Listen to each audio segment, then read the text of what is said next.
What is revolution? Revolutions aren't just riots. They are organized, intentional, and long-term. The goal of this video is to give you real steps on how to make change today, starting at the local level. Start small. Start with what's already around you. Throw a block party.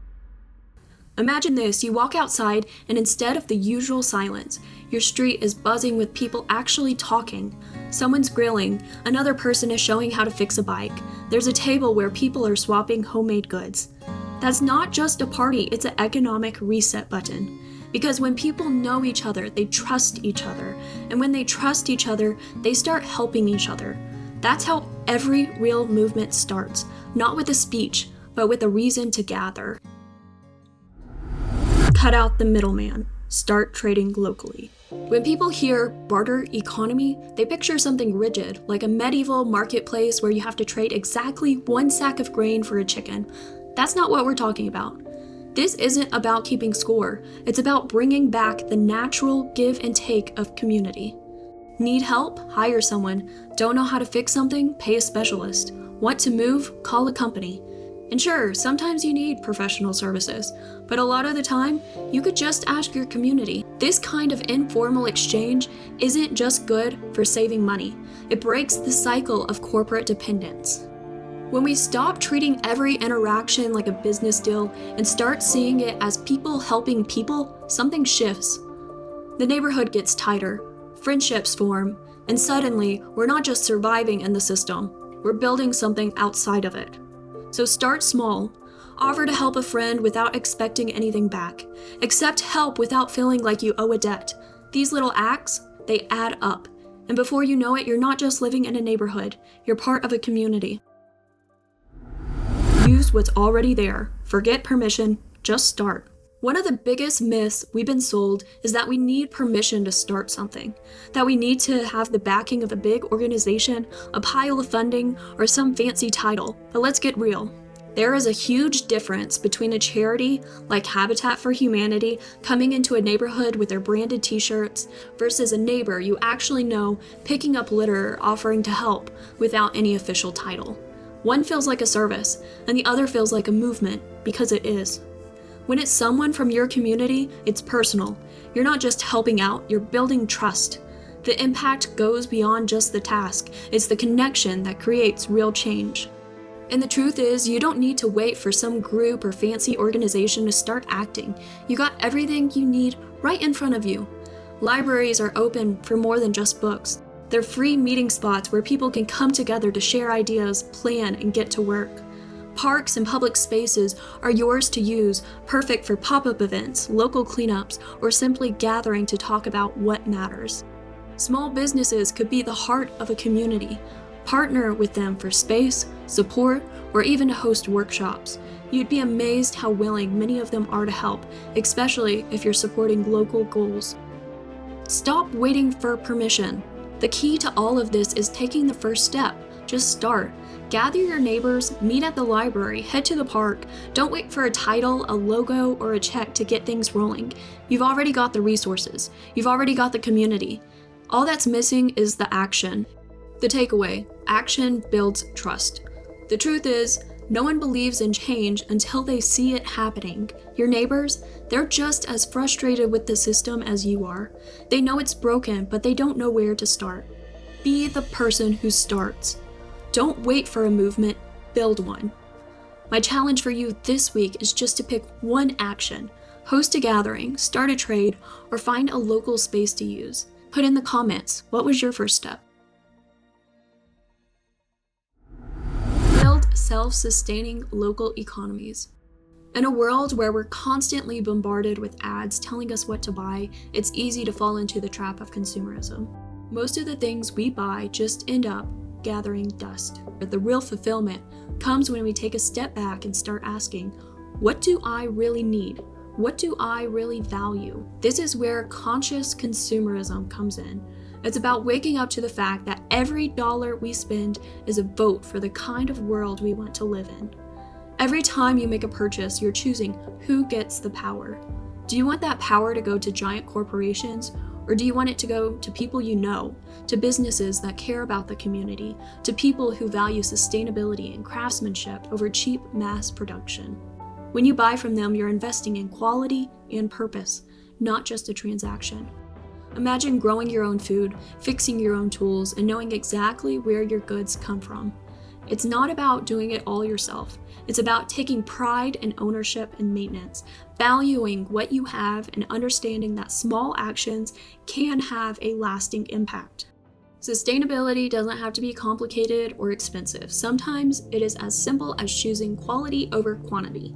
Swap out single-use plastic for reusable containers, repair instead of replace, buy items that are designed to last, not the ones that are meant to be thrown away after one season. Minimalism isn't just about decluttering. It's about intentional living and about choosing fewer things, but of higher value. You don't need to fill your home with endless stuff. You just need to fill it with things that matter.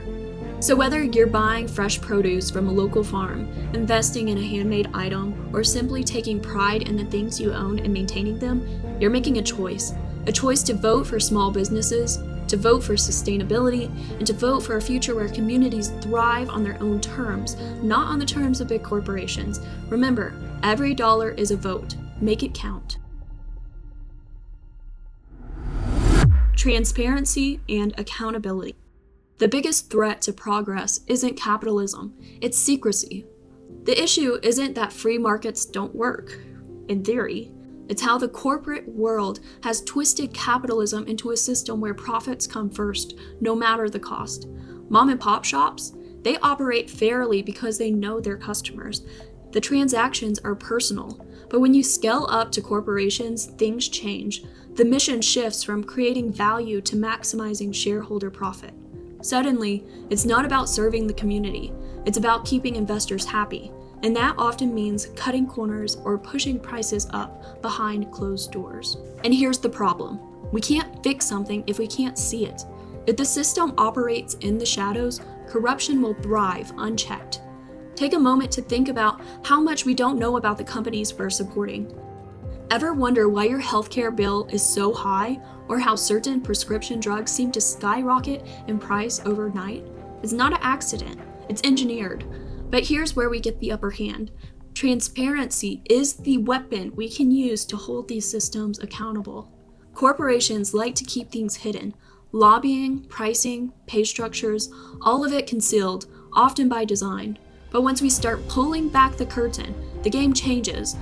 There are tools that already exist to expose hidden pricing, identify corporate manipulation, and push for accountability, and you can be part of this change today. Take the power of open source databases and public record request. These tools let anyone, anywhere demand transparency. For example, Pricewell, my own initiative, focuses on hospital price transparency. By using data to expose hidden charges, we're giving consumers the power to compare prices and avoid being taken advantage of by predatory healthcare companies. It's a community-powered tool built on collaboration where anyone can contribute and make a difference. But here's where it gets even more exciting. Open source software and blockchain technology are creating a future where information isn't locked behind closed doors. These projects are about making data available for the people who need it, because when the people have access to information, they can make informed decisions. The new economic model is not about monopolies. It's about cooperation, collaboration, and transparency. And there's a place for you in this revolution.